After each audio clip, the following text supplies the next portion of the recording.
에스겔 8장 9장에 이런 말씀이 있습니다. 하나님께서 선지자 에스겔을 갑자기 들어 올리셨어요. 그리고 에스겔아, 너 내가 예루살렘 성전 안에서 이루어지는 악하고 추악한 것을 보여주겠다. 얼마나 역겨운 일이 벌어지고 있는지 내가 보여주겠다 하시면서 에스겔을 들어 올리셔서 성전으로 데려가셨습니다.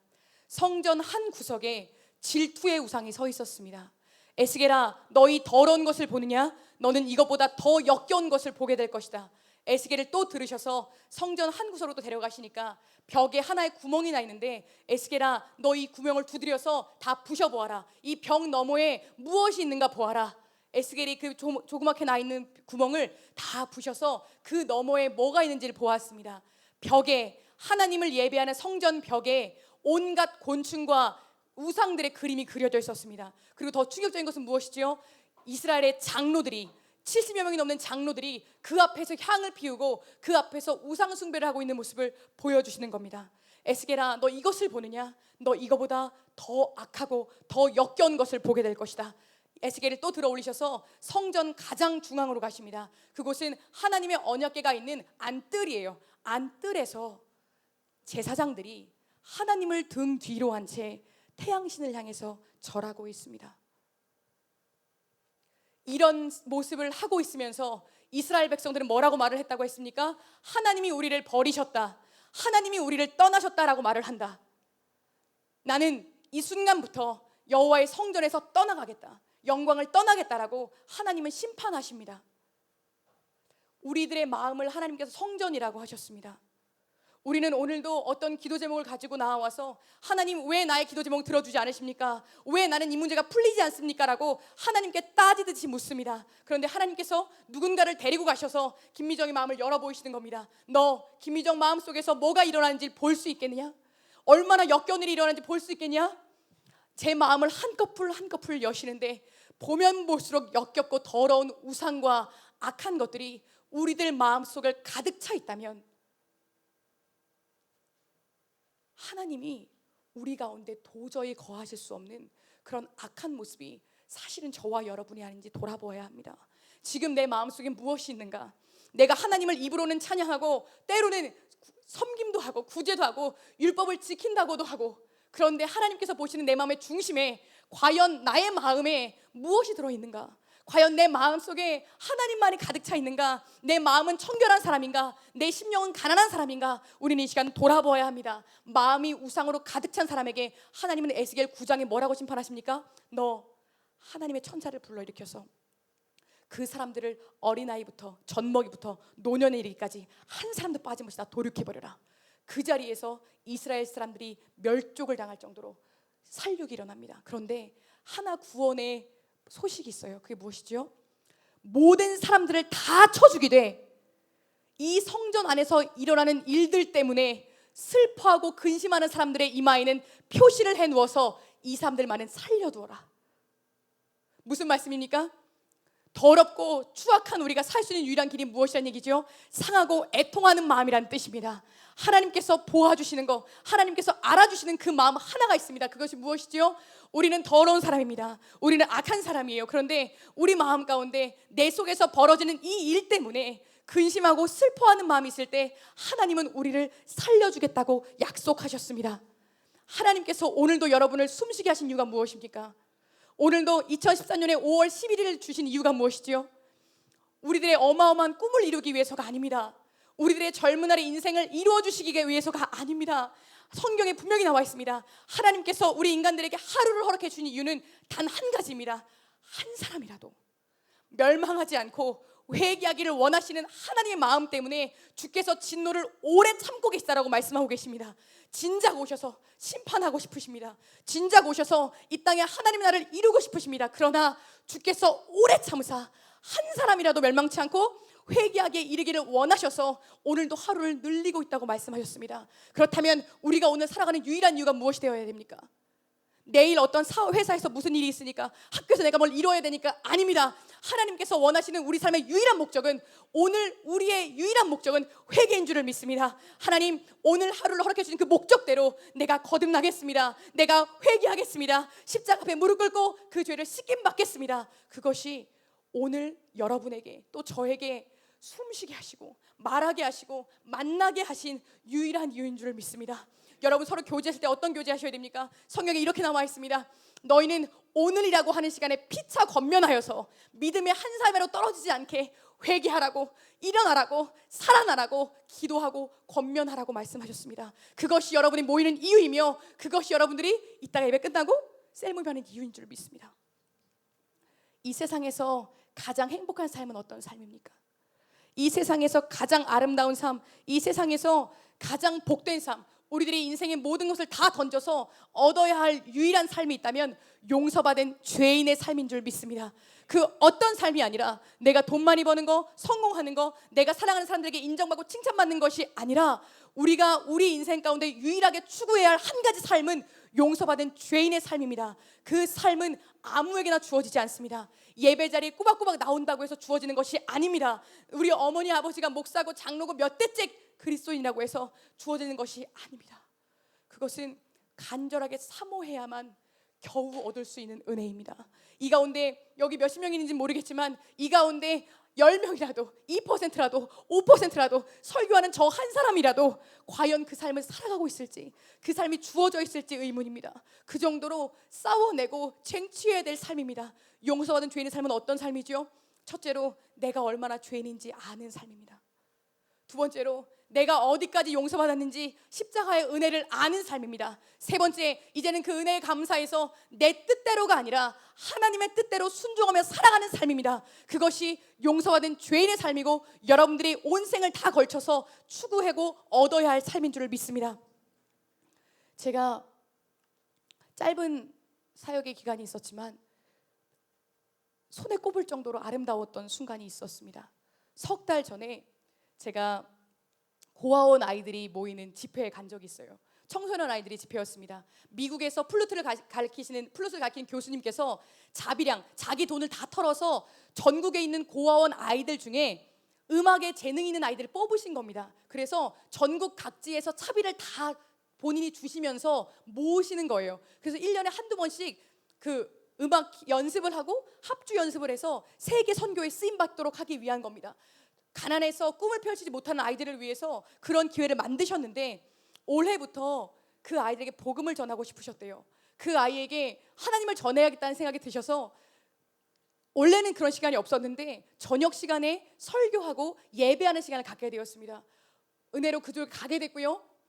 그곳에 도착했는데 30명의 아이들이 이런 자리에 앉아 있었습니다. 제 앞 순서가 누구였냐면 소울싱어즈였어요. 소울싱어즈 아시나요? 나는 구원 열차, 너는 구원 방주, 뭐 이런 찬양 있잖아요.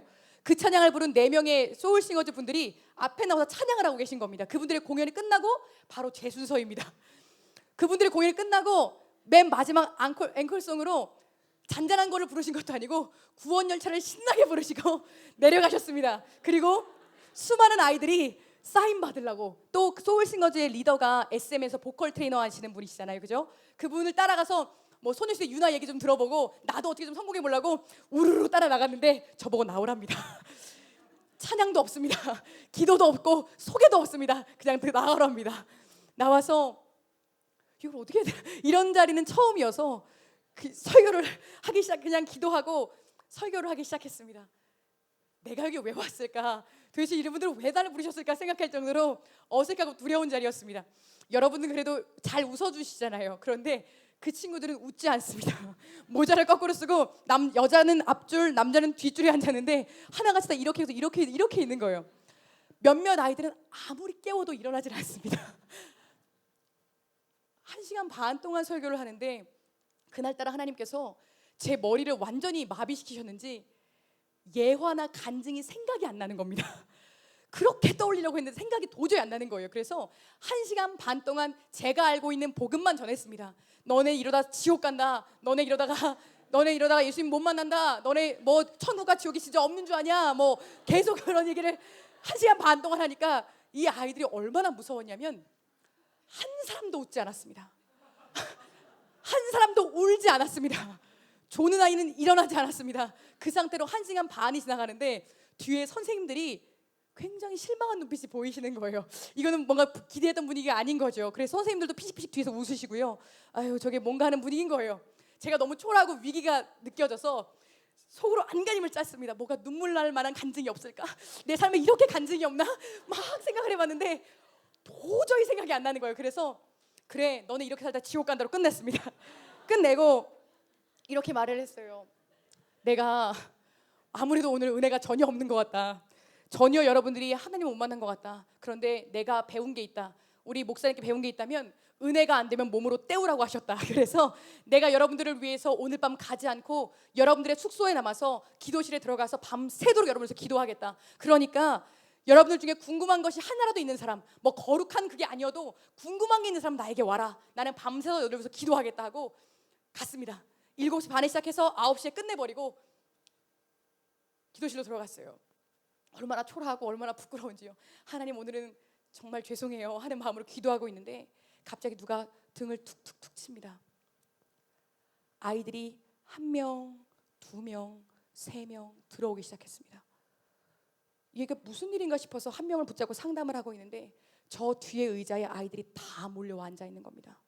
그 아이들을 붙잡고 넌 무슨 기도 제목이 있니? 저 이런 제목이 있어요. 하나같이 한 명 한 명 다 상담하고 가르쳐주고 기도해주고 기도하라고 올려보냈습니다. 그렇게 한 명 한 명 한 명을 보내어서 놀랍게 아무도 듣지 않았던 아이들이, 심지어 졸고 일어나지도 않았던 아이들이, 눈물 한 방울 흘리지 않고 웃음 한 번 흘리지 않았던 아이들이 30명 전체가 다 내려왔습니다. 그렇게 한 명 한 명을 시작했는데 9시부터 새벽 2시 반까지 6시간 반 동안 자리에서 일어나지 못하고 아이들과 계속해서 상담하고 계속해서 기도했습니다. 이 아이들이 놀라운 이야기를 합니다. 너 왜 여기 왔니? 너 왜 나에게 와서 뭘 기도받고 싶어 하니? 한 가지 이야기합니다. 전사님, 어떻게 하면 제가 거듭날 수 있나요? 전사님, 어떻게 하면 회개할 수 있나요? 어떻게 하면 천국 갈 수 있나요? 전사님, 나에게는 죄가 있어요. 그래, 네가 무슨 죄를 졌는데? 말할 수 없어요. 저에게 죄가 있어요. 끊어지지 않아요. 전사님, 어떻게 하면 이 죄를 끊을 수가 있나요? 덩치 큰 아이부터 시작해서 모든 아이들이 제 무릎에 머리를 묻고 꺼이꺼이 우는 겁니다. 그 아이들을 붙잡고 한 명 한 명 기도하는데 놀라운 일이 벌어졌습니다. 저는 그런 사람이 아닌데 그냥 형식적으로 기도해 줄 수 있는데 그 아이들을 기도할 때마다 성령께서 임재하셨습니다. 그래서 6시간 반 동안 제가 그 아이들 붙잡고 씨름하는데 제가 지치지 않는 겁니다. 머리는 벌써 피곤하고 어쩔 줄 모르게 빙빙 돌아가는데 말이 나오고 기도가 나오고 놀라운 것은 이 아이들이 2시 반까지 깨어서 눈물로 제단을 적시더라는 겁니다. 그중에 몇몇 아이들은 자기의 꿈을 놓고 기도한 아이들이 있었습니다. 너희 왜 왔니? 전사님, 저 나중에 음대 가고 싶어요. 전사님, 저 가수 되고 싶어요. 저를 위해서 기도해 주세요. 제가 이렇게 얘기했습니다. 하나님 보시기에 너의 꿈은 중요하지 않아. 하나님 보시기에 고3인 너의 대학 중요하지 않아. 제일 중요한 게 뭔지 아니? 네가 정말 구원 받았는가 하는 거야. 네가 정말 예수님 만났는가 하는 문제야. 어떤 아이는 울면서 이렇게 말을 합니다. 전사님, 제가 9살 때 엄마랑 헤어졌어요. 지금 18살이 되었는데 엄마를 만나게 해달라고 기도해 주세요. 한 번만 내 동생들과 같이 살게 해달라고 기도해 주세요. 제가 또 이렇게 얘기했습니다. 나도 보육원에서 일하기 때문에 너희들의 그 마음을 안다. 그렇지만 미안한 얘기지만 하나님 앞에서 가장 중요한 기도적인 뭔지 아니? 너네 엄마 아빠 만나는 게 아니야. 너희 동생들이랑 같이 사는 게 아니야. 지금 너의 그 상태로라면 만나봤자 그렇고 그런 아프고 힘든 삶밖에 못 살 거야. 너에게 지금 가장 중요한 기도적인 뭔지 아니? 네가 지금 죽어서 천국 갈 수 있느냐는 거야. 놀라운 것은 그 아이들 중에 한 사람도 저에게 대드는 아이가 없었습니다. 그러냐고, 나를 위해서 기도해달라고, 대학 포기하겠다고, 가수 포기하겠다고, 엄마 아빠 만나는 거 포기하겠다고 눈물로 기도하는 아이들이 있었습니다. 저는 그날 성령께서 일하셨다고 확신한 이유가 한 가지 있습니다. 그것이 무엇이지요? 요한복음 13장에 보면 성령께서 이 땅에 오셔서 하시는 일에 대해 나와 있습니다.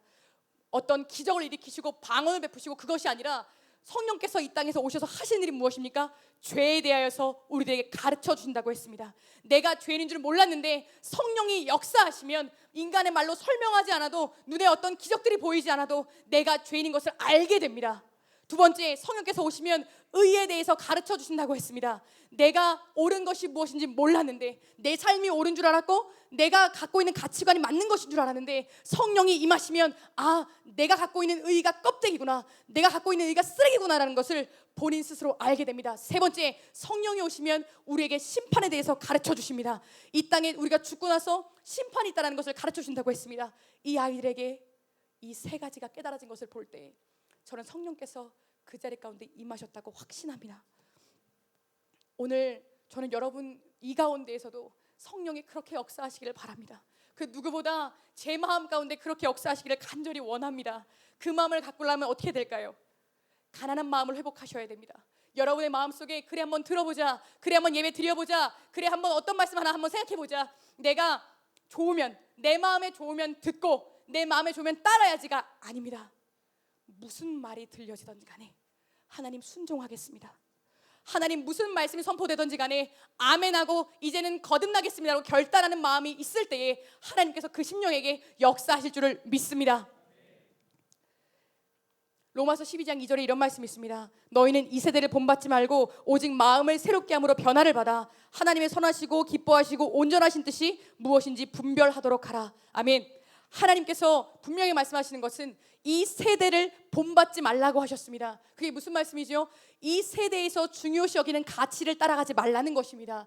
이 세대에서 가장 아름답다고 생각하는 그 기준대로 살아가지 말라는 것입니다. 그럼 어떤 기준대로 살아가야 합니까? 우리에게 유일한 기준은 성경대로 살아가야 합니다. 우리 마음속에서 말씀하시는 그 성령의 음성대로 살아가야 한다라고 성령께서 말씀하고 계십니다. 레위기에 보면 우리가 조언을 하고 맨날 못 읽었던 그 레위기에 보면 하나님이 어떤 분이신지 우리에게 알려주십니다. 하나님은 어떤 분이십니까? 단 1규빗도 단 조금의 오차도 허용하지 않으시는 분이십니다. 얼마나 거룩하신 분인지 부정한 사람이 내 곁에 오기만 해도 너는 부정한 사람이 되어서 7일 동안 성소에 들어가지 못하게 하십니다. 하나님은 그렇게 거룩하시고 하나님은 그렇게 완전하신 분이십니다. 그런 하나님이 어제나 오늘도 동일하십니다. 그런데 우리 마음을 돌아보겠습니다. 그렇게 완전하시고 거룩하시고 성결하신 하나님의 영이 우리 가운데 있다고 하는 사람들의 입에서 우리가 이 세대의 가요들을 부르는 겁니다.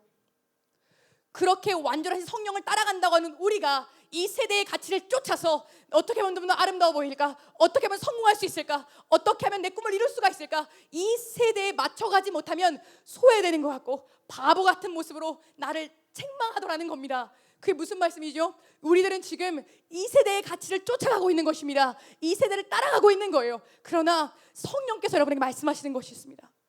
그렇게 거룩한 성령께서 말씀하시는 것이 있습니다. 그것은 어떻게 보면은 이 세상에서 말하는 것과 정반대입니다. 이 세상에서 따르라고 하는 삶과 너무나 다른 삶입니다. 그러나 우리가 정말 하나님을 믿는 사람들이라면, 우리가 정말 성도의 좁은 길을 가고자 원하는 사람들이라면 여러분들 마음 가운데 말씀하시는 그 성령의 법을 천둥처럼 받아서 되던 안 되던 작은 것부터 싸워가는 그 싸움이 우리 가운데 일어나야 할 줄 믿습니다. 그 싸움이 없다면 여러분의 학교에서, 여러분의 가정에서, 여러분의 친구들 관계에서 여러분 너무나 평안하시다면 여러분 두려워하셔야 합니다. 여러분 마음속에 하나님의 영이 안 계신 겁니다. 이 세대에서 인정받고 있는 우리들 불쌍히 여겨줘야 됩니다. 왜요? 하나님께서 이 세대를 멸망시키시는 그날에, 예수 그리스도가 다시 오시는 그날에 여러분도 함께 심판받을 것입니다. 모든 사람들에게 칭찬받고 있는 우리를 두려워하라고 하셨습니다. 모든 사람에게 칭찬받다가 하나님을 잃어버린 일이 우리 가운데 벌어질 거라고 하셨습니다. 우리의 가장 중요한 것이 무엇입니까? 나는 정말 예수를 만났는가 하는 것입니다. 마지막 날 심판대 앞에 섰을 때에 우리 주님께서 과연 나를 아신다고 하실까? 내가 이런 삶을 사는 걸 보면 하나님은 나를 아실 것 같은데 하나님이 정말 나를 아신다고 하실까? 여러분 확신하실 수 있습니까? 여러분 자신하실 수 있는 분이 여기 몇 분이나 계십니까? 이 땅에서 아무리 성공하여도 영원한 지옥에 떨어지면 그 삶은 초라한 삶입니다. 80년, 100년을 행복하게 살아봤자 영원한 삶 가운데 고통스럽다면 그 삶은 실패한 삶입니다. 워렌 버핏인가요? 어마어마한 돈을 번 재벌이 어떤 신문 기자 인터뷰에서 이런 말을 했다고 합니다. 천국에 이르는 길은 여러 가지인데 내가 내 재산의 85%를 그 사람이 기부를 했대요, 사회에. 천국에 이르는 길은 여러 가지이다. 내가 한 이 기부의 행위도 천국에 갈 수 있는 하나의 길이다. 그것이 맞는 이야기입니까? 아닙니다. 성경이 분명히 얘기하고 있는 것이 있습니다. 이 땅에서 모든 사람들이 구원받을 수 있는 유일한 길은 어떤 행위와 어떤 선함과 어떤 능력에 있지 아니하고 오직 예수 그리스도에 있다고 하였습니다. 구원에 이르는 유일한 통로가 예수 그리스도의 십자가라고 주님께서 말씀하셨습니다. 그 십자가, 그 주님은 어떤 분이십니까? 오늘 저는 두 가지를 함께 얘기해 보고 싶습니다. 첫 번째로는 우리 죄인들을 살리시는 그리스도이십니다. 용서받은 죄인의 삶이 왜 행복합니까? 용서받은 죄인은 살리시는 그리스도를 만난 사람이기 때문에 그는 행복할 수 있습니다. 하나님께서 구약시대에 제사를 만들어준 이유가 뭘까요?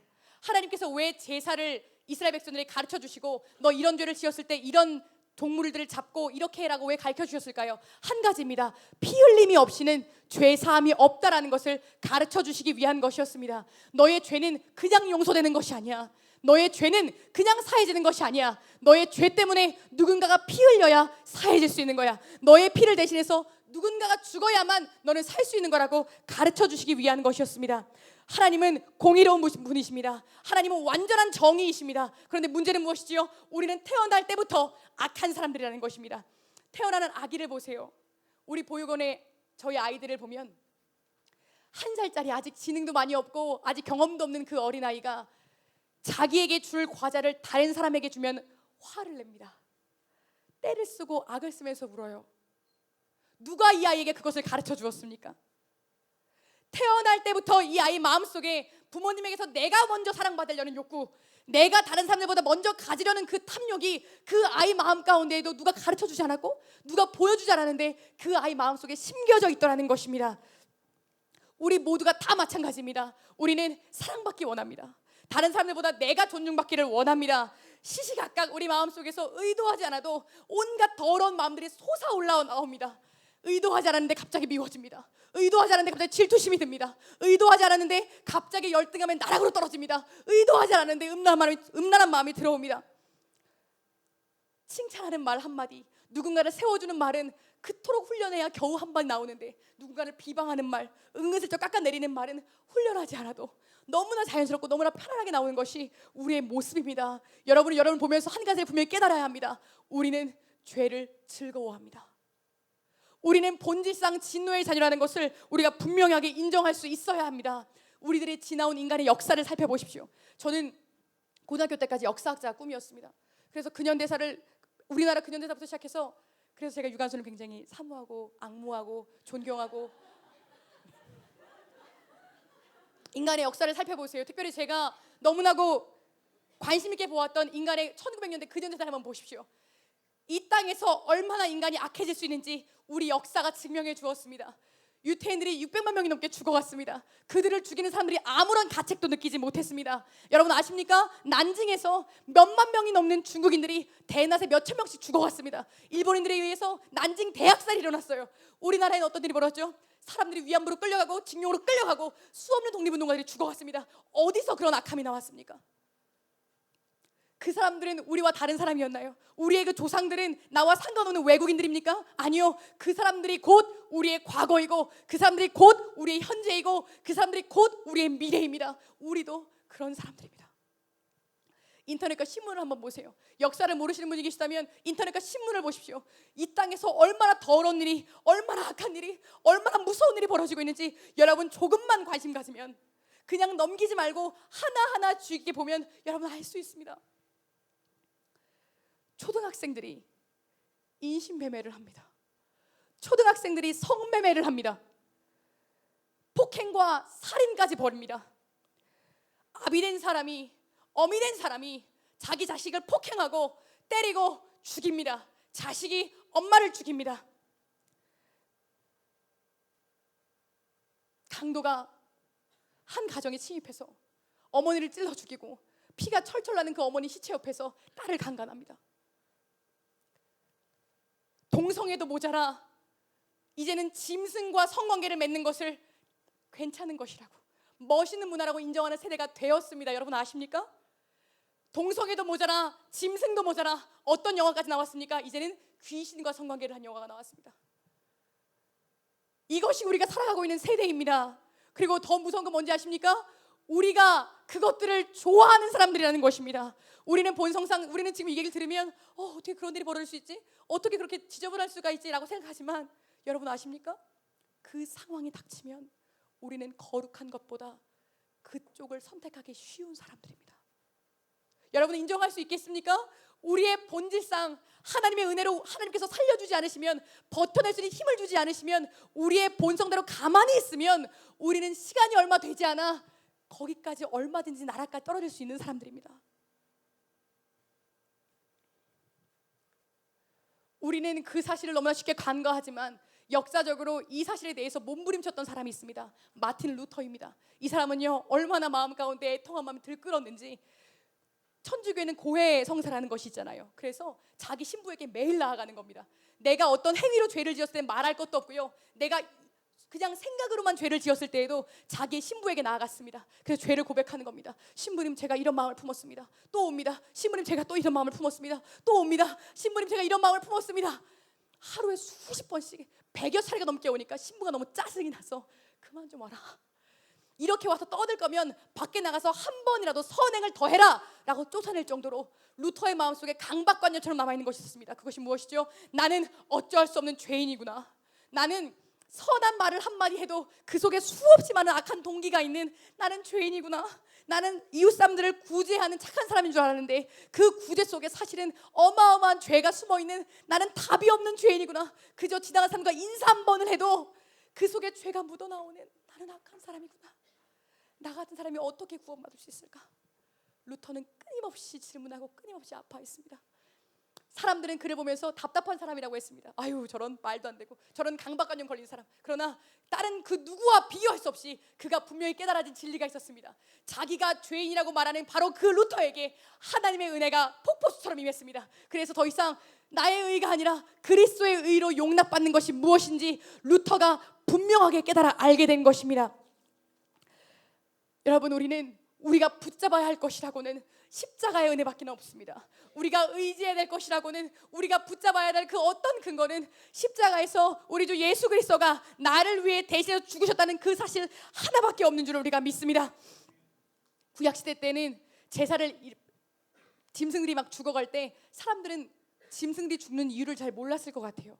그래, 하나님께서 짐승들이 죽으면 내 죄가 용서받는다고 했으니까 짐승을 죽여야지. 근데 이게 무슨 상관이 있을까? 잘 몰랐을 것 같아요. 그런데 신약시대에 이르러 예수 그리스도의 시대에 우리는 분명히 알게 되었습니다. 어떤 상관관계가 있습니까? 예수 그리스도의 십자가와 나와 어떤 관계가 있습니까?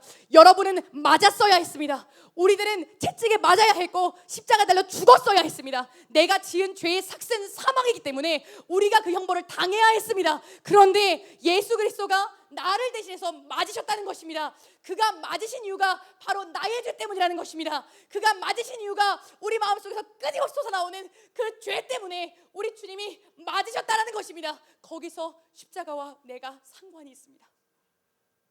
지난번에도 말씀드렸던 것 같습니다. 일사부재리의 법칙이라는 것이 있습니다. 그리스도께서 나를 위하여 한 번 맞으셨기 때문에, 그리스도께서 나를 대신해서 한 번 죽으셨기 때문에 더 이상 내가 맞지 않아도 됩니다. 더 이상 내가 죽지 않아도 됩니다. 이것을 복음입니다. 이것이 하나님께서 우리에게 알려주신 것입니다. 너는 이제 용서받았다라는 것입니다. 그날 골고다 십자가 언덕 위에서 무슨 일이 벌어졌습니까? 예수 그리스도께 달려 죽으시던 그날 밤에, 우리는 아직 태어나지도 않았을 그날 밤에, 그날 십자가 위에서 무슨 일이 벌어졌습니까? 주님께서 십자가에 달려 돌아가시면서 이제 다 이루었다 하실 때에 주님은 우리들의 얼굴 하나하나를 다 떠올리셨을 것입니다. 김미정의 죄가 사해졌습니다.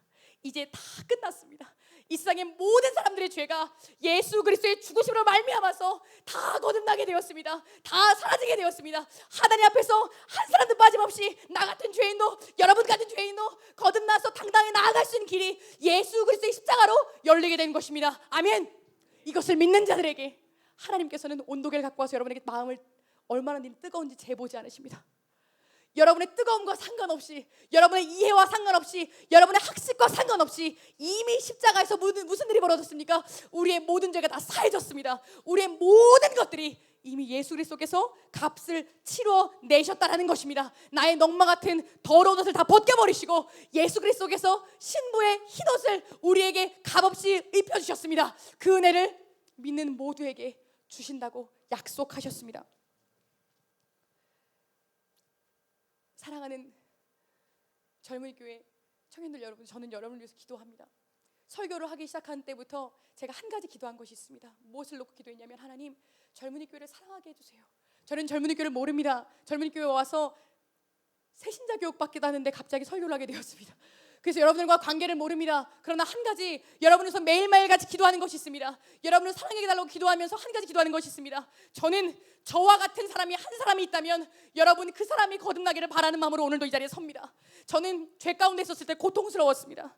저는 죄 가운데 있을 때에 헤어나올 수 없는 그 죄의 굴레 속에서 어디로 가야 하나, 무엇을 해야 하나, 어떻게 하면 전도사인 내가 용서받을 수 있는가를 대해서 끊임없이 묻고 끊임없이 울었습니다. 답이 나오지 않아서 벽에 머리를 찧어박고 울었습니다. 우울증 걸린 것처럼 가만히 앉아만 있어도 눈물이 나왔습니다. 자다가도 벌떡 일어났습니다. 등에는 식은땀이 나고 나는 이제 곧 지옥 가겠구나. 나는 이중적인 사람이어서 용서받지 못하는구나. 그 죄의 굴레 속에서 헤어나오지 못하고 있었을 때에 더 비참한 것, 그 죄 가운데서 즐거워하는 나를 보고 마음껏 그 죄 가운데 즐기고 있었을 바로 그때에 예수 그리스도께서 값없이 저를 의롭다고 하셨습니다.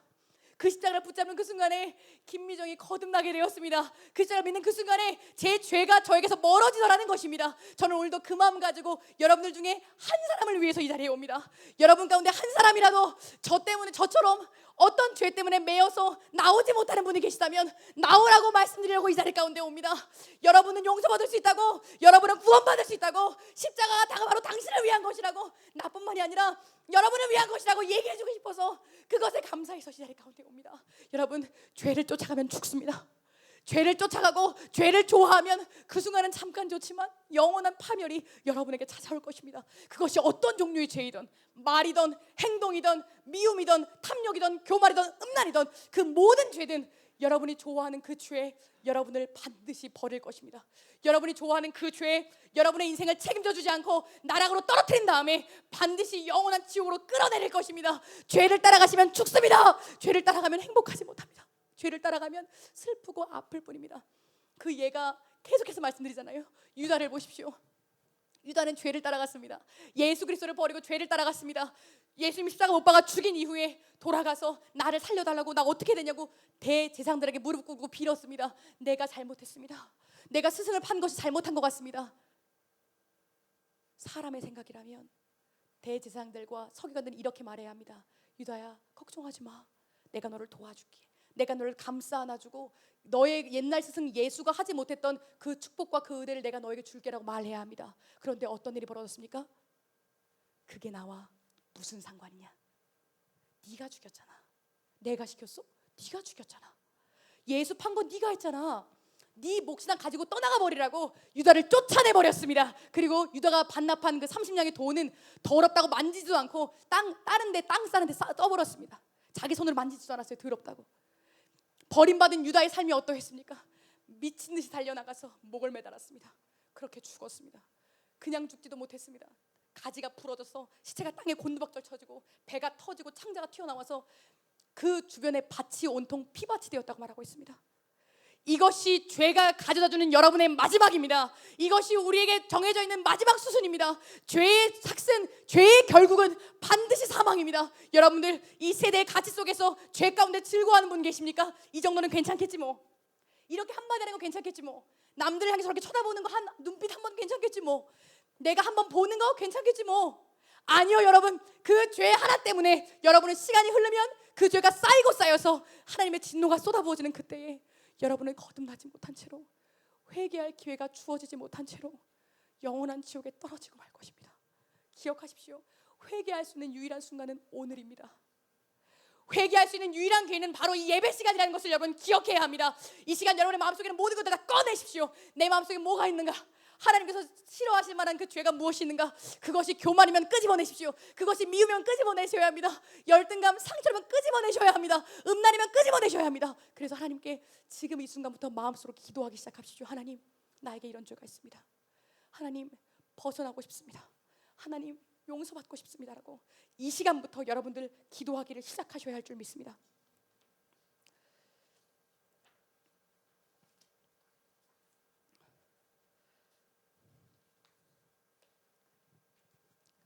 하나님을 찾을래야 찾을 수 없는 우리들, 심지어 어떤 일도 있었는지 아십니까 여러분? 사무엘하 10장에 이런 말씀이 있습니다. 다윗이 암몬이라는 나라에 나하스라는 왕이 죽었습니다. 다윗과 나하스는 친했던 사이였어요. 그래서 나하스가 죽고 그의 아들인 한운이라는 사람이 왕이 되었을 때 다윗은 나하스의 그 초상을 조문하려고 조문객들을 보냈습니다. 그런데 한운이 그 조문객들을 쫓아내버렸습니다. 왜요? 열등감 때문이었습니다. 지금 모여봐. 회의를 다 해보자. 지금 갑자기 다윗이 우리나라에 조문객들을 보낸다고 하는데, 겉으로는 우리 아버지의 죽음을 슬퍼한다고 하는데 이게 무슨 꿈기가 있지 않을까? 다윗을 받아들여도 될까? 회의가 열렸습니다. 그리고 결론이 무엇입니까? 다윗이 초상을 정말 위문하려고 오는 것이 아니라 이 나라를 치려고 정복하려고 오는 걸 겁니다. 그래서 한운이 다윗이 보낸 그 조문객들을 수치를 줘서 쫓아내 버렸습니다. 그 일이 다윗의 진노를 사서 결국 다윗은 군대를 출동시켜서 그 한운을, 그 암몬을 점령해 버리고 맙니다. 여러분 가운데 한운과 같이 열등감 때문에, 한운과 같이 상처 때문에 하나님의 은혜의 순간에 그 은혜를 받지 못하고 거부해 버리시는 분이 계십니다. 나는 나 같은 사람을 하나님께 어떻게 사랑하실까? 하나님께서 선의의 손을 내미셔도 이것은 아닐 거야, 이것은 하나님이 나를 구원해 주시지 않을 거야, 하나님 나를 사랑하실 리가 없어, 떨쳐내시는 분이 계십니다. 여러분 두려워하십시오. 여러분에게 주어지는 그 기회가 마지막일 수 있습니다. 하나님께서 하나님의 구원의 손길을 거부하는 그 사람에게 성경에 나와 있는 가장 무서운 죄가 뭔지 아십니까? 십자가를 인정하지 않는 것입니다.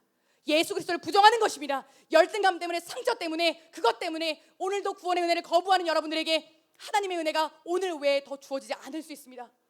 열등감을 떨쳐내버리셔야 합니다. 모든 죄, 모든 아픔, 모든 나의 추악한 것들을 다 떨쳐내버리시고 이 시간 십자가의 예수 그리스도께 나아가야 합니다. 그럴 때에 여러분은 살리시는 그리스도를 만나게 될 것입니다. 나의 죄 가운데서 살리시는 그리스도, 나의 죄의 멍에 가운데서 완전하게 끊어내시는 그 능력의 그리스도, 그 보혈의 능력을 여러분에게 경험하게 될 것입니다.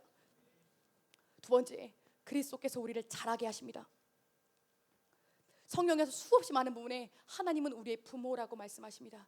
이사야 49장에 무슨 말씀이 있죠? 사람아, 여인이 어찌 자기의 젖 먹이는 자식을 버리겠느냐? 그러나 설령 사람인 여인이 자식을 버릴지라도 나는 너희를 버리지 않겠다. 너희의 성벽이 항상 내 앞에 있고 내가 너희의 이름을 내 손바닥에 새겼다. 나는 너희를 절대로 잊지 아니한다라고 말씀하셨습니다. 부모라는 것은 어떤 존재입니까? 물론 요즘 세대에는 그런 부모님들이 적어지고 있는 것이 사실입니다. 그러나 원래 의미상으로 부모라는 존재는 낳고 끝나는 것이 아니라 그 자식이 장성할 때까지 기르는 존재입니다. 하나님께서 우리의 부모라고 하셨습니다. 그게 무슨 의미일까요? 여러분이 그리스도의 분량에 장성할 때 이를 때까지 여러분들을 자라게 하실 분이 하나님이시라는 것입니다. 그분이 바로 그리스도 예수라는 것입니다. 그분 안에 있을 때 무엇이 일어납니까? 죄와의 싸움이 벌어지게 됩니다. 우리 마음속에서 갑자기 그리스도 영이 침투하심으로 말미암아 우리 마음 가운데 죄와의 싸움이 벌어지게 되는 것입니다. 이것은 아닌 것 같은데, 이 말은 아닌 것 같은데, 이 눈은 아닌 것 같은데, 이 행동은 아닌 것 같은데, 누가 알려주지 않았는데 갑자기 깨달아지고 지혜이신 빛이신 그분 앞에 나아갔을 때 이 모습은 아닌 것 같아서 끊임없이 싸워지게 되는 그 싸움이 누구에게 벌어집니까? 살리시는 그리스도를 붙잡은 사람에게 일어납니다. 그리스도께서 우리의 죄악된 몸에 침투해 오기 시작하실 때 더 이상 죄에 끌려다니던, 죄악의 도구로 쓰임받던 우리의 몸이 새로운 피조물로 거듭날 수 있는 것입니다. 그리스도의 영이 우리 마음과 생각에 하나님의 새 법을 새겨 넣으실 때 내 노력으로 하지 못했던 진정한 사랑, 내 노력으로 할 수 없었던 진정한 선행이 그때서야 나오게 되는 것입니다. 여러분 가운데 그 일을 버리시겠다고 하나님께서 약속하셨습니다. 문제는 무엇입니까? 누가 그것을 믿고 의지하는 것입니다. 누가 오늘의 나를 보는 것이 아니라 하나님께서 바꾸실 나를 기대할 것인가 하는 문제입니다. 기억하십니까? 하나님은 단 한 사람도 강한 사람들을 세우지 않으셨습니다. 하나님은 단 한 사람도 부하고 대단한 사람들을 쓰지 않으셨습니다. 하나님은 언제나 약하고 초라한 죄인들에게 찾아가셔서 그들을 변화시키셨고 그들을 만지셨습니다. 하나님께서 보신 그들의 모습은 지금은 창녀의 모습이 아니었습니다. 하나님께서 기대하시는 그 모습은 지금은 강도의 모습이 아니었습니다. 어떤 모습이었을까요? 변화되어서 놀랍게 주의 사도로 일할 바로 그때를 하나님께서 기대하시고 기다리시면서 직접 일하셨습니다. 이사야서에 어떤 말씀이 있는지 아십니까? 하나님께서 모든 사람들을 다 멸하려고 하실 때에 그 속에 좋은 것이 하나라도 있는가 찾으신다라고 했습니다. 그래서 그것이 하나라도 있으면 살리시는 겁니다. 그것이 하나라도 있으면, 그 마음에 조금이라도 있으면 하나님께서 살리신다고 했습니다. 그게 무슨 말인지 아십니까? 지금 내 속에 거룩한 것이 아무것도 없습니다. 지금 내 삶에 어떤 행동도 없습니다. 그러나 내 마음속에 회개의 씨앗이 있습니다. 거듭나고자 하는 그 작은 마음이 있습니다. 이렇게 살아서는 안 될 것 같은 그 눈물이 우리 가운데 있더라는 것입니다. 그럼 주님께서 뭘 보십니까? 우리의 더러운 99%의 삶을 보십니까? 아니요. 우리 주님은 그 좋은 1% 하나만을 주목하시는 분이십니다. 그것을 보시고, 그래, 얘에게는 이것이 있구나, 이 아이에게는 이 좋은 것이 있구나, 이것을 살리시고 키우시고 거듭나게 하시는 분이 우리 하나님이십니다.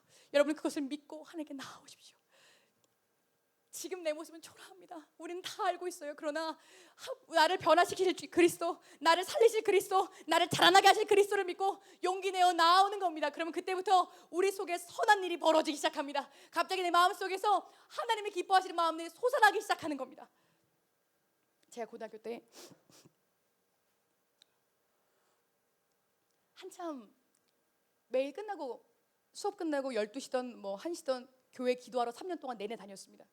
아침에 다른 친구들보다 1시간 먼저 가서 친구들과 같이 큐티를 하고 저녁 때는 학교 끝나자마자 교회 가서 기도하고 집으로 돌아갔습니다. 그 삶을 하루도 빠짐없이 3년 동안 살았는데 1년 반이 넘었을 때 하나님께서 제게 어떤 은사를 주셨어요. 대언의 은사라는 걸 주셨습니다. 그래서 제 말이 하나님의 말이 나가는 겁니다. 그래서 기도해야 할 때 하나님의 이야기가 나가는 거예요. 그러니까 처음에는 4명이서 시작했던 제천여고 기도회가 나중에 시간 1년도 되지 않아서 100여 명이 넘게 불어나는 그런 부흥이 일어났습니다. 왜냐하면 하나님께서 역사하시는 것이 보여졌기 때문이죠. 그런데 바로 그때에 제가 하나님과 음성을 듣고 이것이 뭔지도 모르고 그냥 그렇게 하고 있을 때에 제가 중간고사 시험을 보고 있었습니다. 그런데 갑자기 제 시험 문제를 막 풀고 있는 제 마음속에 이런 말씀을 하나님께서 주시는 것 같은 거예요. 미정아, 너는 나중에 호세아 같은 선지자가 될 거야. 그러시는데 제가 마음속에서 분노가 왈칵 일어났습니다. 호세아? 여러분 호세아를 아십니까? 사랑의 사도라는 그 아름다운 이름 하에 그가 살아갔던 그 어마어마한 생애를 아십니까? 그의 부인이 누구였는지 기억하시나요? 호세아! 하나님, 호세아는 싫습니다. 제가 고등학교 때 기도했어요. 하나님, 시험 문제 풀면서 마킹을 막 하면서 하나님 호세아는 싫어요. 아무리 생각해도 호세아는 싫어요. 호세아 말고도 좋은 사람도 있잖아요. 이사야도 있고 예레미야도 있고. 하나님 호세아는 싫어요. 마음껏 너무 분노가 일어서 시험이 끝나자마자 교회로 갔어요. 그래가지고 다음날 수학 시험이 중요한 시험이 있었는데 그거 하나님 나 이거 응답 안 해주시면 수학이고 뭐고 다 때려치고 시험 안 볼 거예요. 하나님 나 호세아 거 취소해 주세요. 하나님 나 다른 사람으로 바꿔주세요. 고등학교 때 엄청 기도했습니다. 그리고 그날 결국엔 다른 사람으로 듣고서야 집으로 돌아왔습니다. 그런데 그때는 고등학교 고2 때 그 순간에는 하나님께서 말씀하신 것이 아니라 사단이 저에게 말을 했다고 생각했어요. 그때는 정말 농담이고 실제로도 사단의 음성도 같이 들었던 때거든요. 그래가지고 사단이 나를 눌러버렸구나라고 생각했던 때였어요. 그런데 대학생이 되면서 갑자기 제 마음이 변하더라는 겁니다. 대학교 1학년이 되었는데 갑자기 고2 때 그 생각이 나면서 그런데 호세아라는 그 삶, 선지자의 삶이 그냥 버릴 만한 삶이 아닌 것 같아. 왜냐하면 하나님께서는 아무나 그런 삶을 아무나한테 맡기시지 않을 것 같고, 하나님 이제 기도가 조금 바뀌었습니다. 하나님 그 삶은 아직도 무섭습니다. 그렇지만 하나님께서 그렇게 믿으시는 사람은 되고 싶습니다라고 대학교 1학년 때 바뀌었습니다. 대학교 2학년이 되었습니다. 어쩌면 그 삶이 좋을 수 있겠다는 생각이 들었습니다. 대학교 4학년이 되고 시간이 흐르면서 제 마음 가운데 어떤 기도가 나오게 되었냐면, 하나님, 저는 지금 그 일을 감당할 수 없다는 것을 알고 하나님이 아십니다. 그러나 그때는 정말로 사단의 말이었을지라도 제가 이제서 그것을 하나님의 약속으로 붙잡습니다. 하나님, 괜찮으시거든. 제가 그 삶을 살아갈 수 있게 저를 바꾸어 주십시오. 제 마음속에 두려움이 있고 걱정이 있고 무서움이 있다는 것 주님께서 아십니다. 그러나 하나님 제 마음을 바꿔달라고 기도하게 되었고, 작년에 제가 그때 여러분 아시는 분 아시겠지만 방산복지단에서 회계를 하고 있었습니다. 저는 수학을 전혀 못하는 사람입니다. 그런데 박보영 목사님께서 오죽 믿을 사람이 없으셔서 저에게 재단 회계를 맡기셔서 제가 악전고투 정말 별의별 실수를 다 은행에서 할 수 있는 실수는 다 했습니다. 예를 들어서 어떤 사업체에 17만 원을 보내야 되는데 모르고 50만 원을 보냈습니다. 그것을 돌려받는데 한 달이 걸렸어요. 뭘 그렇게 절차가 복잡한지 품위서를 쓰고 결의서를 쓰고 사정 해가지고 막 진짜 그래가지고 그런 식으로 제가 칠 수 있는 모든 사고는 다 쳤어요. 그렇게 해서 7개월이 지났을 때 제 기도가 바뀌었습니다. 하나님, 저 이제 무슨 일이든 시키시면 잘할 수 있을 것 같아요. 저 이제 회계도 이제 조금 잘하지 않나요? 물론 그때 제가 얼마나 그 뒤에 큰 실수를 했는지 모를 때였습니다. 아무튼 저 이제 좀 잘하지 않나요? 저 그러니까 하나님, 제가 30살이 되면, 저 나중에는, 지금은 그릇이 안 되지만 제가 30살이 되면 저 그때는 호세아 말씀하셨던 것처럼 고아와 과부들, 창녀들을 기르는 사람이 되게, 창녀들을 섬기는 사람이 될 수 있게 저를 바꿔주세요 기도했습니다. 그 기도가 시작된 지 4개월 만에 제가 환희로 갔습니다. 환희에 가서 정말로 고아들과 만나게 되었습니다. 제가 그렇다고 거기서 뭐 천사이냐, 절대 그렇지 않습니다. 환희에 온 남자아이들은 거의 저를 혐오합니다. 왜냐면 제가 너무 엄한 거예요. 제가 너무 막 운동도 했잖아요. 야 뭐하냐 막 소리 지르고 막 썩내고 막 매일매일 막 그러니까 애들이 막 못 견디겠는 거예요. 그래가지고 미정고모가 제일 무서운 고모, 미정고모가 제일 나쁜 사람으로 통해 있습니다. 그런데 제 마음 가운데 계속해서 나오는 기도가 뭔지 아십니까? 하나님 감사해요. 이 아이들은 저를 혐오할지라도 하나님 전 너무 감사해요.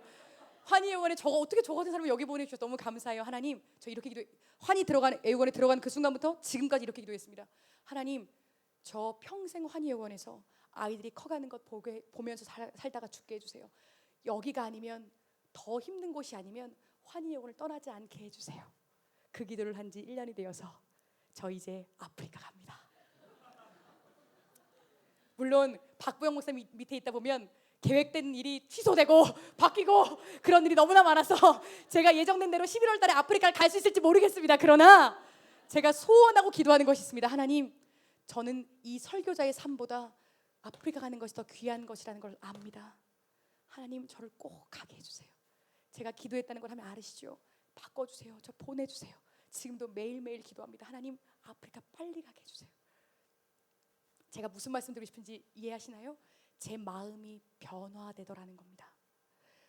디모데서 어떤 말씀이 있습니까? 하나님은 선하셔서 그 소원을 하나 두고 여러분 마음 가운데 소원을 두신다고 했습니다. 하나님의 미쁘신 뜻을 위해서 여러분 마음 가운데 소원을 두고 행하게 하신다고 했습니다. 하나님께서 여러분을 무엇인가 시키실 때에 그냥 너 이거 해가 아니라 어느 순간 여러분 마음이 변화되는 겁니다. 그래서 옛날에 싫었던 그 일이 왠지 좋게 느껴지고 기도하게 되고 왠지 사모하게 되는 것입니다. 그렇게 해서 원하는 여러분들에게 하나님께서 일하신다는 것입니다. 제가 무슨 대단한 천사라서 그런 마음이 생겼습니까? 아닙니다. 제 속에서 성령께서 일하시는 것입니다.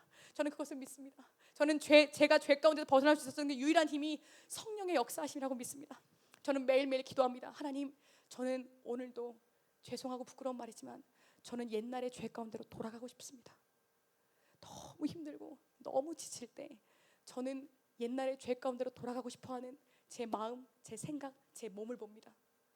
그때마다 옛날 같았으면 그 생각에 푹 빠묻혀서 슬픔과 온갖 아픔 속에 뒹굴렀을 텐데 이제는 굴르면서 기도합니다. 정말 굴르면서 기도해. 뭐라고 기도하는지 아십니까? 예수님 살려주세요. 저 지금 이런 마음 들어요. 주님 살려주세요. 예수님 살려주세요. 변화시켜주세요. 거듭나게 해주세요. 살려주세요. 거듭나게 해주세요. 계속 그 기도를 합니다. 그럼 어느새 나를 지배하던 그 슬픔의 영이, 나를 지배하던 그 죄의 영이 나에게서 한 움큼 멀리 가는 것을 봅니다. 누군가와 이야기를 할 때 끊임없이 고민합니다. 주님 저 무슨 말을 해야 하나요? 주님 저 어디를 가야 하나요? 주님 예수 믿으면 무엇을 기뻐하시나요? 제가 다 순종한다는 얘기가 아닙니다. 저는 제 마음 가운데서 싸움이 일어나고 있다는 얘기입니다. 그것을 누가 하셨습니까? 김미정이 대단해서 하는 것입니까? 아니요, 성령께서 하시는 일입니다. 저는 100% 확신합니다. 왜요? 저는 죄를 좋아하는 사람이기 때문입니다. 저는 그 마음을 가질 수가 없는 사람이었습니다. 그런데 성령께서 하나를 순종할 때 더 하나를 순종하게 하시고 한 걸음 갈 때 또 한 걸음 가게 해주시더라는 것입니다. 그 은혜 때문에 제가 오늘도 살아있을 수가 있고 그 은혜 때문에 죄 가운데 떨어지지 않고 오늘도 십자가 밑에 붙어 있을 수가 있는 것입니다. 여러분 제가 언제나 앞으로도 여기 와서 하는 이야기는 딱 두 가지일 것입니다. 첫 번째는 여러분의 죄를 버리십시오. 두 번째, 여러분을 변화시키시는 하나님을 신뢰하십시오. 마음이 뜨거워지지 않아도, 머리로 이해가 가지 않아도 성경의 말씀 그대로 믿는 겁니다. 창녀를 변화시킨 주님, 나도 변화시킬 수 있습니다. 살인자를 바꾸신 주님, 나도 살리실 수 있습니다. 내가 그렇게 나쁜 짓을 하진 않았잖아요. 그 사람들보다 내가 어떤 범죄를 저지른 건 아니잖아요. 그러면은 그 사람들이 살 수 있었다면 나도 살 수 있는 것입니다. 그것을 붙잡고 한 걸음 한 걸음 살아갈 때 하나님께서 놀랍게 일하시는 것을 제가 몇 년 사이에 저를 보면서 느끼게 되더라는 겁니다. 여러분 그 삶은 행복합니다. 이 삶은 아프지 않습니다. 용서받은 죄인의 삶은 초라하지도 않고 슬프지도 않고 비참하지도 않습니다. 행복하고 감사하고 은혜롭고 앞으로 더 나의 삶을 기대하게 됩니다. 가장 귀한 길, 가장 복된 길, 내 삶의 모든 것을 다 던져서 얻어야 할 유일한 삶, 용서받은 죄인의 삶입니다. 저는 여러분들이 그 삶을 간절하게 사모하게 되기를 원합니다. 하나님, 저는 내가 죄인인지 모르겠습니다.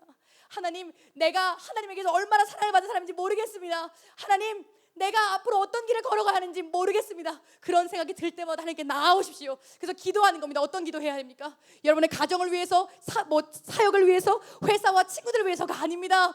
여러분을 위해서 기도하셔야 됩니다. 하나님, 나를 만나주세요. 누구의 하나님이 아니라 내 하나님 만나주세요. 내가 귀로 들었던 하나님이 아니라 내 하나님 만나주셔서 나도 변화시켜주시고, 나도 거듭나게 해주시고, 나도 그 길 걸어가게 해달라고. 가장 깊은 기도, 가장 아픈 기도, 가장 슬픈 기도 하나님께 드리실 수 있어야 합니다. 모든 여러분들의 예배가 바로 그 기도가 드려지는 예배 시간이 되어야 합니다. 그냥 껍데기로 나와서 앉아있다가 돌아가는 그 예배로는 평생 가도 거듭나지 못합니다. 하나님이 어떤 분인지 만날 수도 없고 냄새도 맡을 수 없습니다. 그러나 이사야서에 어떤 말씀인지 아십니까? 내가 가장 기뻐하는 사람은 겸손하여 매일매일 죄를 뉘우치는 사람이다. 아멘. 박부영 목사처럼 순종하고 대단한 삶을 이뤄낸 사람이라고 나와 있지 않습니다. 뭐라고 나와 있습니까? 겸손하여 회개하는 사람을 내가 가장 기뻐한다. 나 같은 죄인이, 여러분 같은 죄인이, 우리 같은 죄인이 하나님께서 가장 기뻐하시는 사람이 될 수 있는 겁니다. 왜요? 나는 죄인이기 때문입니다. 나는 회개할 것밖에 없기 때문입니다. 왜요? 나의 마음은 상하고 애통할 수밖에 없기 때문입니다. 그 마음을 하나님께서 가장 기뻐하신다고 우리에게 성경에 나와 있지 않습니까? 그러면 이제는 담대하게 나아가는 겁니다. 하나님께서 나를 얼마나 기뻐하실까? 나를 얼마나 좋아하실까? 그것을 보면서 나아가는 겁니다. 오늘 방주교회에서 3부 예배를 드리는데 제가 사역했던 어린이부 아이들이 찬양하는 것을 보았습니다. 혹시 여러분 중에 보신 분 계신가요? 네, 몇 분 안 계시네요. 감사합니다. 저희 어린이부 아이들이 앞에 나와서 찬양을 부르는 겁니다. 한 명 한 명을 보는데 제가 사역했을 때 그 아이들이 생각이 나면서 그렇게 눈물이 났어요. 그런데 그 중에 맨 앞에 있던 여자아이에게 제 시선이 갔습니다. 그 아이가 어떤 아이였는지 아십니까? 온몸에 담배 냄새가 쩔었던 여자아이였습니다. 그 아이를 교회에 나오게 하려고 선생님 한 분과 매일매일 가서 신방했습니다. 누구야? 교회 가자. 그 아이가 예배를 드리다가 뛰쳐나갑니다. 그럼 또 잡으러 나가고, 명절 때마다 그 아이 집으로 찾아가고, 무슨 맛있는 것만 생기면 너 나와봐, 저 선생님 맛있는 거 줄게, 다 나누어주고, 그 아이가 시간이 흘러서 찬양하는 맨 앞줄에서 너무나 예쁘고 너무나 의젓하게 찬양하고 있는 겁니다. 그 모습을 보는데 제가 눈물이 그렇게 났습니다. 그래서 어떤 마음이 느껴졌을까요? 하나님께서 나를 보실 때 이런 마음이실 수 있겠다. 나는 여전히 어린아이고 나는 여전히 초라한 사람이지만 내 옛날 지나오는 과거가 있는데 이렇게 앞에 나와서 찬양하는 내 모습을 볼 때 우리 주님이 나처럼 기뻐하시겠다. 아, 나는 하나님의 기쁨이 될 수 있는 사람이구나. 왜요? 나의 죄인됨 때문입니다. 마지막으로 이야기만 하고 마치고 기도하려고 합니다. 제가 옛날에 제천제일교회에서 사역할 때 그때는 유치부를 사역했습니다. 그때에 고난주간이 되어서 연극을 하나를 했어요. 어떤 연극이냐면 저랑 다른 간사님께서, 그 간사님이 예수님, 저는 로마 군병이, 꼭 그때도 예수님 못하고 로마 군병합니다. 꼭 배역을 맡아도 로마 군병이 되어서 문을 빵 차고 들어가는 겁니다. 그래서 예수가 누구야? 유치부 예배를 드리고 있는데 예수가 누구야? 그래가지고 그 간사님의 머리채를 끄집어가지고 밖으로 끌고 나오는 겁니다. 그래서 채찍을 가지고 때리는 겁니다. 제 친구였어요. 얼마나 네이스 때리면서 예수가 막 욕을 하면서 그 친구를, 그 예수님을 끌고 갔습니다. 유치부 친구들이 올망졸망 무서운 눈빛을 하고 따라 나왔습니다. 쫙 앞에 있는데 한 1m 정도 높이 되는 그 도랑이 있었어요. 그 다리를 건너서 저와 예수님이 이곳에 섰습니다. 그리고 유치부 아이들이 쫙 서 있었어요. 너희 중에 한 사람이라도 용기 있는 사람이 있다면 이 예수의 십자가를 지고 너희가 올라가라. 구레네 시몬을 찾는 겁니다. 올라가라. 올라갈 사람이 누가 있어 하면서 또 무섭게 꽝꽝 했습니다. 그러니까 유치부 친구들이 두려워하는 거예요. 이상하다. 목소리를 들으면 분명히 간사님인데 무섭다. 신발을 보니까 분명히 간사님인데 무섭다. 이 아이들이 혼란스러워하면서도 나오질 못하는 거예요. 그런데 그때 1m가 되는 도랑 그 다리를 흔들흔들거리는 철제 다리였습니다. 보호대도 없었어요. 그냥 외나무 다리였어요. 지금 생각해보면 어떻게 이렇게 안전하지 못하게 행동했는지 몰라요. 아무튼 그 다리를 사이에 두고 누구야? 예수 대신에 십자가를 질 사람이 제천제일교회 어린이부 중에 한 명도 없나? 하면서 막 소리 지르고 있는데 한 아이가 손을 드는 겁니다. 우혁이라는 아이입니다. 그때 저희 유치부에는 현준이와 소영이라고 성경 공부도 잘하고 기도도 잘하고 어머니가 매일매일 뜨겁게 방언하시는 분이 계셨습니다. 근데 그 아이들이 아니었습니다. 두려워하고 겁먹는 아이가 아니었습니다. 매일매일 장난치고 막 율동하고 있으면은 나 7살이니까 율동 안 해요. 그 아이였습니다. 7살에 창피하게 율동을 어떻게 해요? 6살이 나는 거지. 그 아이가 그 우혁이가 두려움에 저는 아직도 그 눈빛을 잊지 못합니다. 두려움에 가득 찬 눈빛으로 손을 드는 겁니다. 그래? 너 나와! 하는데 덜덜덜덜덜덜 떨면서 이 나무 다리를 건너왔습니다. 그리고 예수님의 십자가를 그 아이 작은 등으로 졌습니다. 굉장히 무거운 십자가였습니다. 근데 이 아이가 비틀거리면서 그 십자가를 지고 언덕배기를 올라가 십자가에 못 박힐 때까지 그 아이 한 사람이 있었습니다. 저는 그런 생각을 합니다. 하나님, 저는 오늘도 초라한 어린아이 같은 사람입니다. 순종의 삶도 없고 왜 이렇게 어리석고 왜 이렇게 죄를 좋아하고 왜 이렇게 악한지 잘 모르겠습니다. 그러나 주님이 누군가를 찾으실 때 기어서라도 흔들려서라도 주님을 따라가는 사람 되고 싶습니다. 겉으로 삐까뻔쩍하지 못한 삶을 살았을지라도 모두가 다 뒤로 빠질 때 조용히 초라하게 앞으로 나서는 그 아이의 걸음을 담고 싶습니다. 저는 확신하는 것이 있습니다. 저는 지금은 안 됩니다. 지금 저에게 그 모습이 없습니다. 그러나 저를 사랑하신 주님께서 반드시 제 인생 가운데 그 일을 이루실 줄을 확신합니다. 왜요? 제가 대단한 사람이어서가 아닙니다. 성경에 나와 있습니다. 여러분들 속에 선한 일을 시작하신 이가 그리스도 예수의 날까지 확실하게 이루실 것입니다. 여러분을 하나님 만나셨던 하나님께서, 처음 은혜를 만나게 해주신 하나님께서, 처음 내가 너를 사랑한다고 음성 들렸던 하나님께서 지금은 소원해 보이고 지금은 들리지 않는 것 같고 지금은 멀리 계신 것 같지만 지금도 여러분 가운데 끊임없이 일하고 계십니다. 오늘의 이 예배가 하나님의 열심의 표시입니다. 여러분이 어떻게 예배 나올 수 있었습니까? 여러분의 습관이요? 아닙니다. 나의 의지요? 나의 거룩함이요? 아닙니다. 우리는 예배를 좋아할 수 있는 사람이 아닙니다. 성령의 열심으로 우리가 이제 이 자리 가운데 나올 수 있었습니다. 그 일을 시작하신 주님께서 끝까지 이루실 것입니다. 여러분이 도망치지 않는다면, 여러분이 발로 차 걷어버리지 않는다면, 여러분이 숨어버리지 않는다면, 두려워 덜덜 떠는 그 사람에게 우리 주님 십자가 함께 지게 하시고 함께 그 위로 걸어 올라가실 것입니다. 어린아이여도, 초라한 사람이어도, 내 과거가 아무리 부끄러운 사람이어도 하나님께서 그 은혜를 주실 것입니다.